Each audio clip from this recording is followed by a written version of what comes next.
But you know what, EA?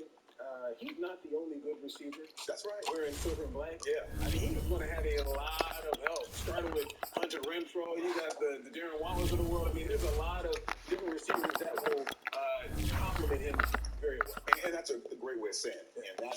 And again, we were talking in Green Room about numbers. If the Market going to hit his numbers, you know what? He may not hit the numbers he hit in Green Bay, but the reason why is because there's going to be some other guys, of course, that come along and complement this receiver core. Of course, we know in the Pro Bowl last year, Hunter, he's an outstanding player.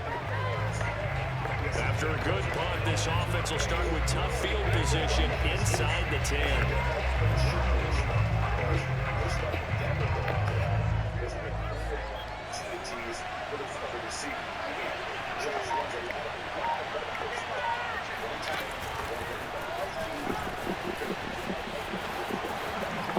Evades the tackler, and now some space. He's got this almost to the 40 before going out. He's able to rip off 32 on that one. It's a first down.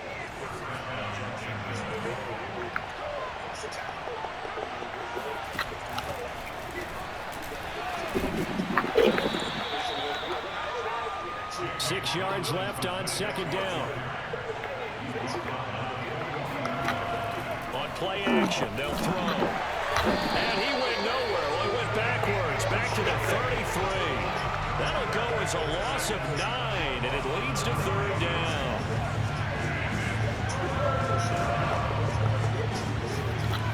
The play action fake. They'll look to throw.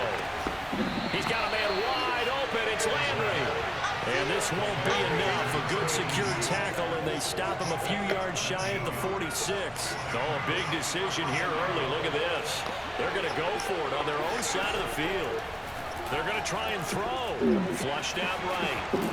And they'll work this down to the 40-yard line. Tackled there.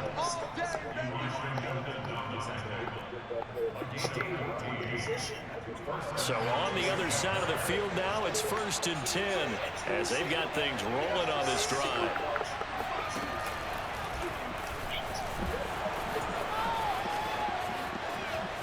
Stiff-armed him. And he takes it down deep into enemy territory.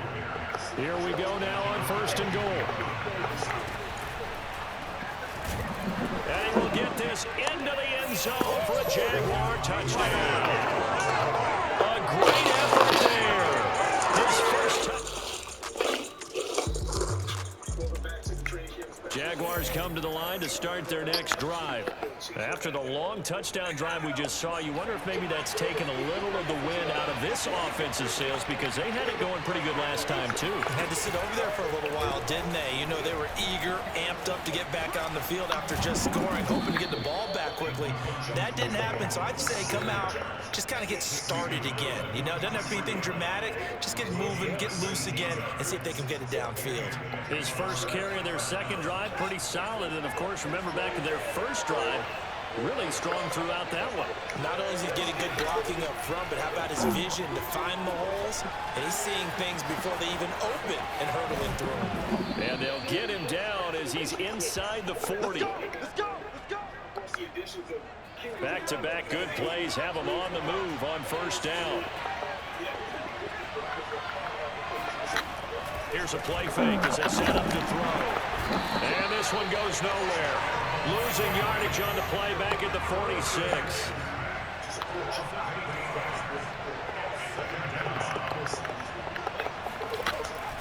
Now they'll switch it up here and look to throw. And it's incomplete on the trickeration. Maybe time to put that play on the back burner for a while. That was nearly a disaster.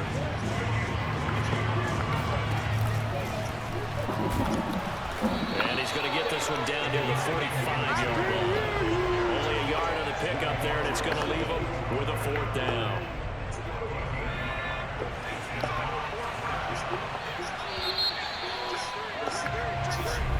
The Jags with the football to begin the second quarter. These two teams all tied after one.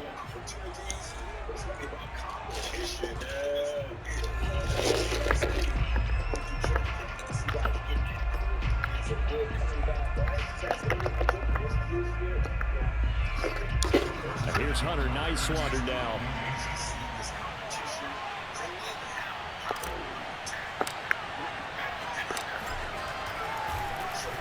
And now a low liner. I think he mishit it.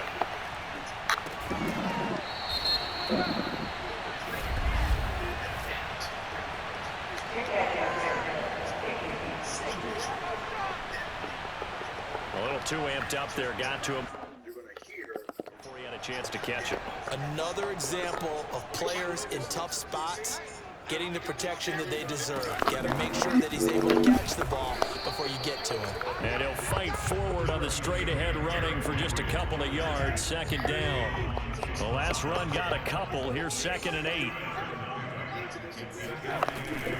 10th carry now for Derrick Henry. And he's going to take this one up only to about the 44-yard line. The Titans on 3rd down. They've been near perfect. 4 for 5 to this point. This will be 3rd and 5.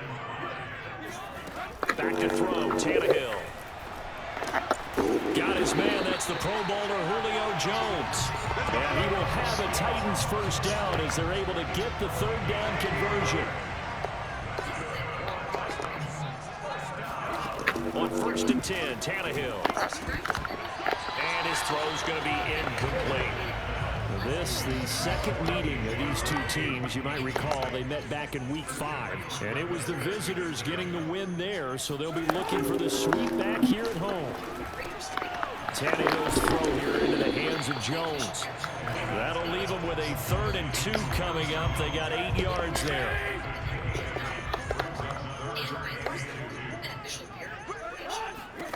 Throwing again is Tannehill. And he's got Hurst as tight end.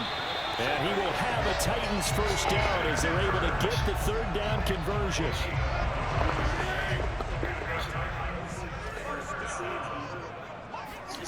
Tannehill with a play fake to Henry. He'll throw instead.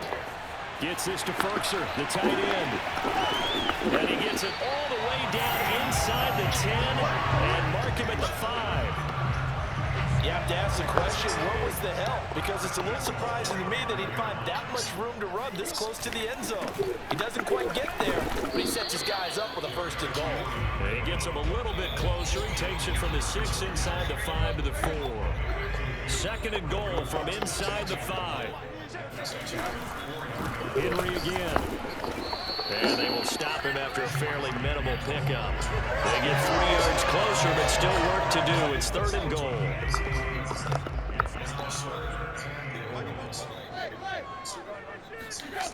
Henry. Well, they hit him in the backfield, and he will not escape. And that is not going to get it done. He loses 4, and it brings up 4th. So now the Titans are going to call upon their field goal unit here. Now the Jags will use the 2nd of their timeouts. So as they take it over, we step aside. So now the Titans are going to call upon their field goal unit here. From the right hash here, should be an easy one. Now flags come in before the kick. Clearly there was contact. Who was at fault? So it was the defense that jumped, and that'll move them 5 yards closer. Wonder how they did it. What if they twitched a little bit up front, you know, a little subtle head movement the officials didn't detect. And he will score. Especially after it's support me just already in this community. So the football will be at the 25-yard line as this offense gets set to take over. A good start to the drive. Here's that's caught out on the left side. And he'll have it past midfield almost to the 40 before being taken down.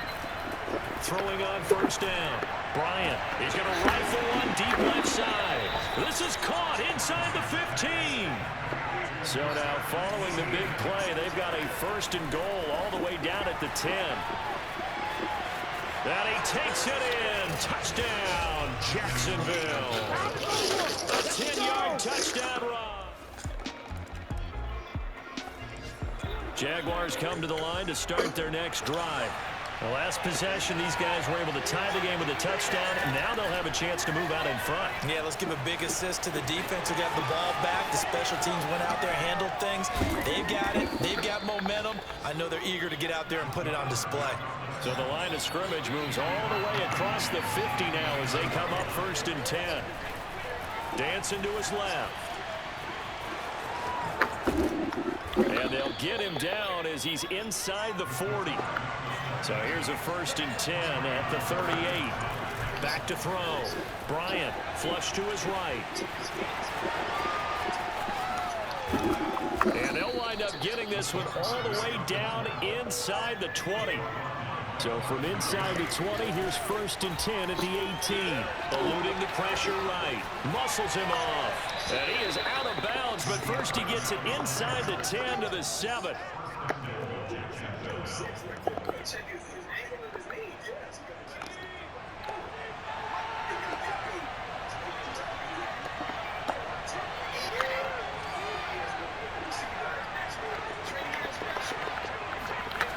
They go play action here on 1st down.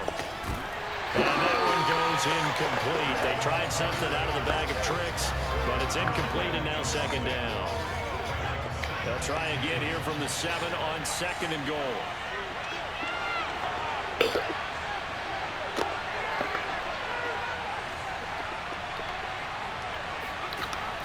Off the play fake, he'll look to throw. Rolling to his left. It's caught by Bryant. And they'll be driven back here, losing yardage to the 9. They'll wind up losing 3 here on the play. And that is going to set up 3rd and goal.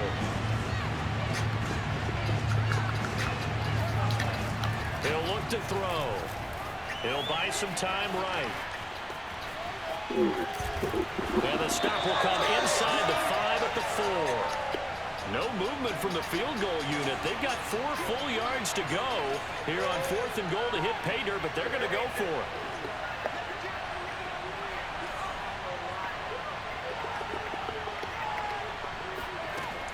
Back to throw. Bryant with a catch right side. He will be brought down well shy of the goal line.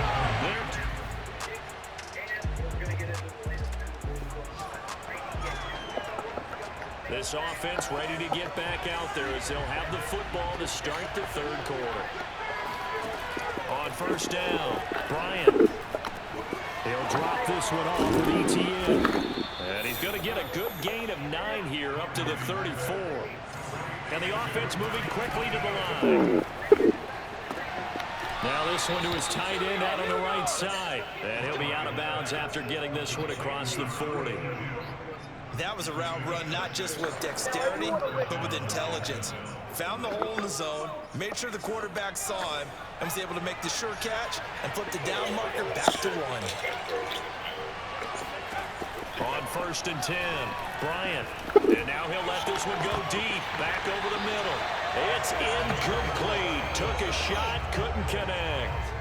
The partner, this offense 12-0 now on the year following their latest victory. And during the week, a lot of folks making comparisons between this squad and the 1985 Bears. You know, they too were 12-0 at this juncture of the season before losing on a Monday night 38-24 to the Dolphins at the Orange Bowl way back on December 2nd of 85. But then they never lose again en route to winning Super Bowl 20. And when you look back on it, partner, didn't it almost feel like a setup game? Because they were playing the Dolphins, and the Dolphins were protecting their franchise's undefeated season of 1972, that team. And you know what that team does. They love to celebrate the fact that they scored. Touchdown! That's caught. Marvin Jones.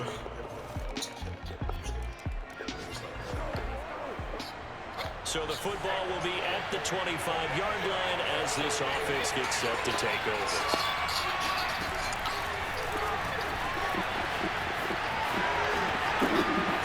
He's got this almost to the 40 before going out. First play of the drive going for 14 and also going for a 1st down. Looking to throw. Bryant. It's incomplete. Took a shot, couldn't connect. So now 2nd and 10 after the incompletion on 1st down. And they'll run it. This is James Robinson. And able to get this one all the way up to about the 46-yard line. Looking to speed things up here, going with some tempo. They'll run again here with Robinson. And he's got the first down yardage before being taken down at midfield. From the midfield stripe, they'll look to throw. Escaping the pressure right. And they'll get him down as he's inside the 40. So here's a 1st and 10 at the 38. They'll roll him out right. It's caught on the right side by Robinson. And he's brought down after a very nice game. A big play there on the catch and run. One of the things that led this organization to commit to him as a starting quarterback as a rookie, his ability to keep his eyes downfield and make plays out of the pocket. Able to see the receiver while on the move and complete a really accurate throw. Now a throw to the end zone on 1st down, but it winds up incomplete. Down this close to the goal line, 1st down. Surprised that wasn't a run? I am, and you know I'm old school. I want to run the ball on 1st down in this situation because 2nd down, that gives me an option of running play action, maybe throwing it. Now a 2nd down throw for the end zone, but it's incomplete. 3rd and goal now, mere inches from pay dirt. They'll look to throw here. Throw right side, taken in by the tight end Bryant. And this one will wind up with him losing yardage back to the 4-yard line.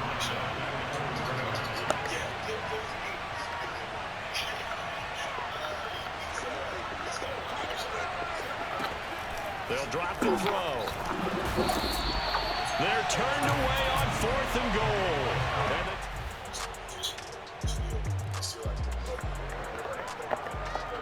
So the football will be at the 25-yard line as this offense gets set to take over. Throwing on 1st down, Bryant. And that, nearly picked off. Well, it would have been a great time for their first interception of the game. Instead, it's 2nd down. These two teams, they met earlier in the year in Jacksonville with the Jags coming out on top. A fight for it, and this is caught. What a catch.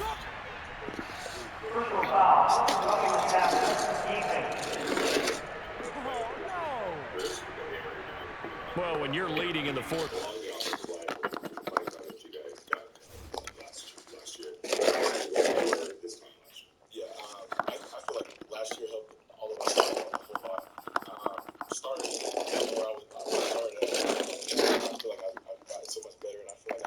Not the penalty. I feel like, it's just the beginning. I played all last year, but I feel like I still got way more to prove to myself and Not at all, and now your discipline comes into question. Having poise this stage of the game, you can't have those kind of plays. Flushed out right. And he's able to get it down to the 2-yard line. He'll get 8 on the scramble there. It'll be 2nd and a couple. Now, that was not a bad scramble there on 1st down. He didn't force it, nor did he throw it away. He was able to take off, and now he made it a very manageable 2nd and short. From the 2 now, 2nd and goal.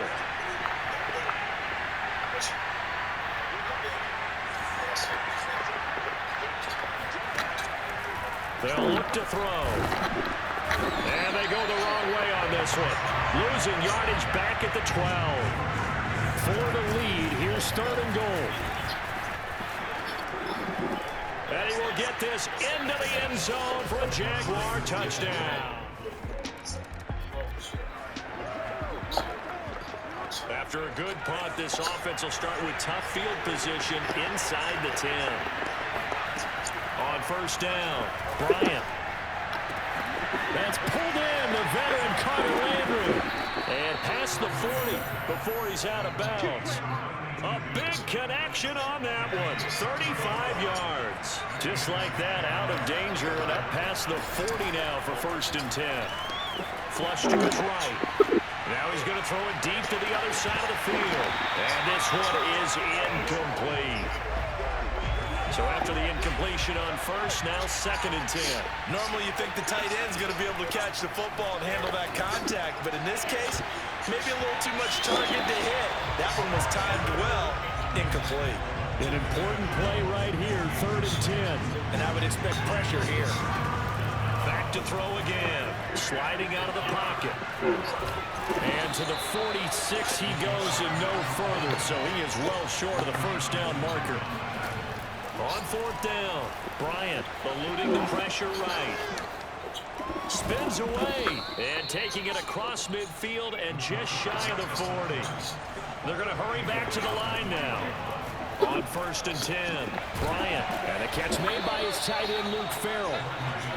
And he's going to get this one down to the edge of the red zone.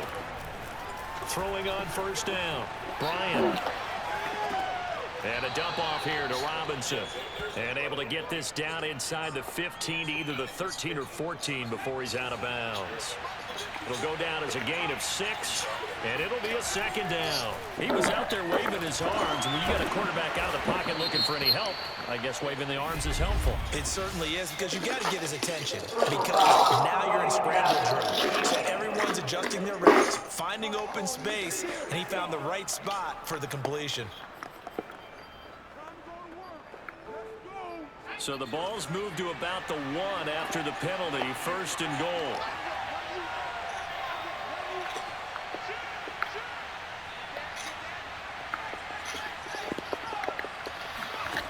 The play-action fake. They'll look to throw. Oh, the ball comes out on the hit, but they'll say it's incomplete. Kind of a fine line when you're setting up a screen. You don't want to throw it too early and have the defense react too quickly. And you definitely don't want to throw it too late, and that way it's not formed perfectly. Got to make sure you hit it just right.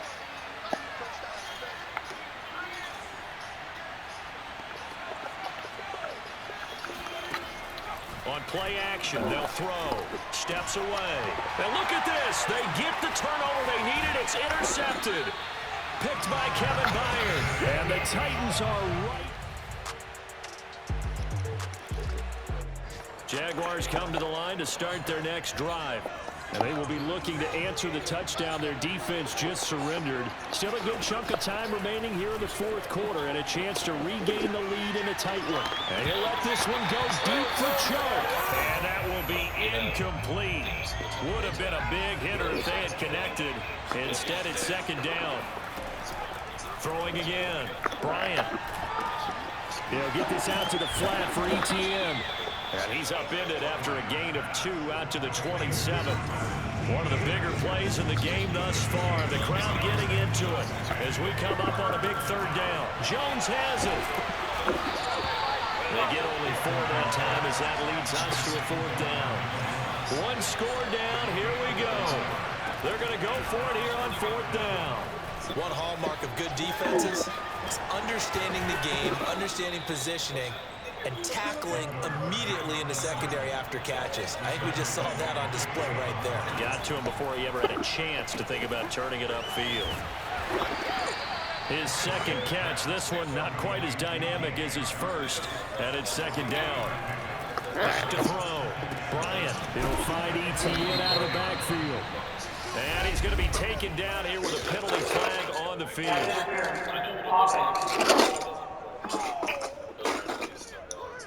So a decent gain, but all for naught on the penalty. It's too bad, isn't it? They were feeling pretty good about it. Only people celebrating, the guys who just gave up that play. Looking downfield for Jones. He rifles one that's intercepted. Picked by Kevin Byard. And the Titans are going to have it here as they... Yeah, it's been awesome. Every coach is different. Everybody has their own coaches. As well. Coaches has a different philosophy, but it's all football at the end of the day, so I enjoy it. After the interception, here's Tannehill. And right side, Henry's got it. The completion, but they go in the wrong direction. A loss of yards, and now they're dealing with a 2nd and long. They'll try and choose some clock with Henry. And the window closes quickly. He'll only get up to the 22-yard line.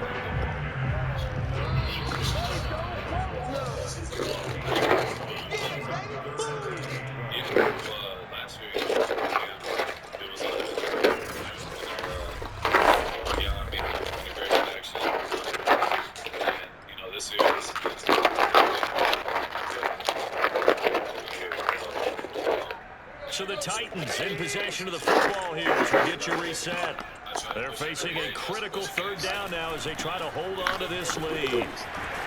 And he'll be stopped at the 27-yard line, well short of the first down marker.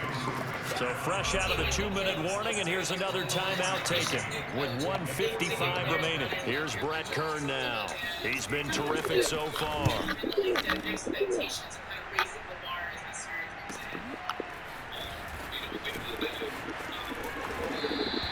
A field position changer there. 49 yards on the punt. Couple that with a loss on the return. And it'll be Jaguar football as they take over deep in their own territory. Escaping the pressure right. And he'll get it up here this time to the 21. Now the Jags are moving quickly in the hurry up. Back to throw. Flushed out right.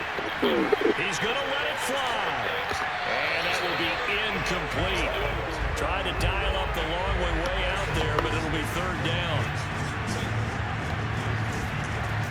He's back to throw.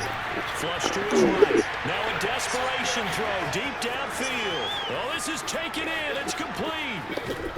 Touchdown, Jaguars. Travis Etienne, 79 yards. And once again, every single year it's always a new challenge, new goals, new things going on. But it's football at the end of the day, so there's nothing more I'd rather be doing on there. So fired up.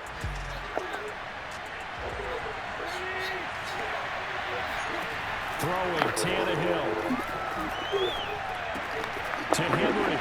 Finds through and now a crease. And he'll be taken down after a gain of 8. And defensively, they'll say you can have that. The Titans going to use the first of their timeouts as the clock will stop at 18 seconds remaining.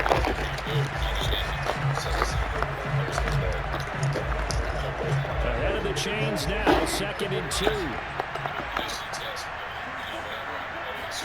Now Tannehill. He's going to let it fly. And that one off the mark behind him, incomplete. So he's unable to complete it there, and just not the game that you would expect from him. He's been off the mark really start to finish. Yeah, it makes you wonder what exactly is going on. Is he a little bit dinged up here, or is he just off just by a bit? Maybe he can get it back in this situation. He'll need to. And he's got Hurst, his tight end. Now they do indeed get the timeout, so all is not lost. They'll have a chance for one final heave to the end zone.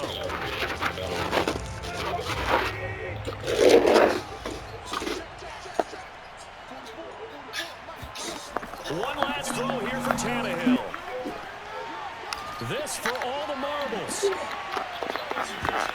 And this is incomplete. So no miracles here on the final play. And this ball game is over. Well, Charles, a pretty exemplary. I